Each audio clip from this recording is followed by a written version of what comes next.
Fortunately, Nellie didn't have to marry Musa. E3 Kids heard Nellie's story and sponsored her to attend Royal Kids School. Her first day at Royal Kids School was nerve-wracking. She had to take several tests to determine her level of education. Even though she was 16 years old, she was placed in the 7th grade.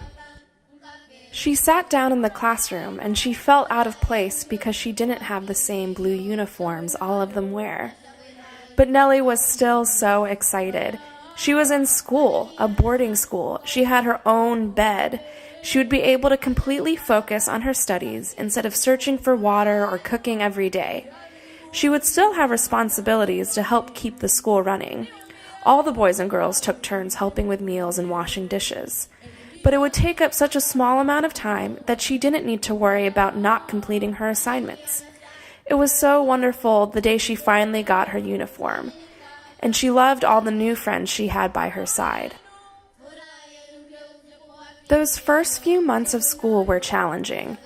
Nellie felt so behind the other students, and she desperately wanted to perform on the national exam so she could go on to high school. But her teachers were very supportive. They helped her and encouraged her. They worked with her every day, and they helped answer all her questions. Nellie was amazed at how well she was able to focus on her studies.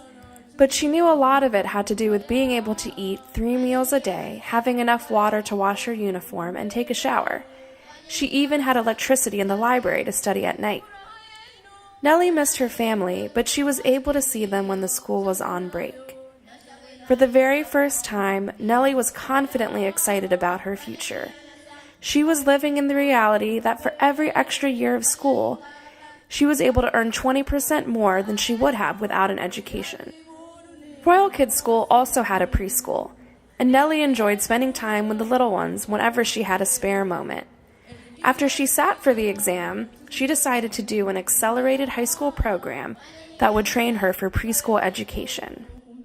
Nellie's now a professional. She's in the classroom teaching little children how to read, write, draw, and sing. Nellie would not be here if she hadn't been sponsored by E3 Kids. Although it took many years, Nellie's now able to live a life that's free and full. She's doing meaningful work, and she's still able to support and love her family. And she's encouraging her own students to study hard and find their hope in Christ. E3 Kids wouldn't be able to change the lives of students just like Nellie without help from young people like you. Every dollar raises valuable support to provide food and education to students just like Nellie so they don't stay trapped in poverty. Nellie is just one of thousands of children whose lives have been transformed by people living their lives for Christ.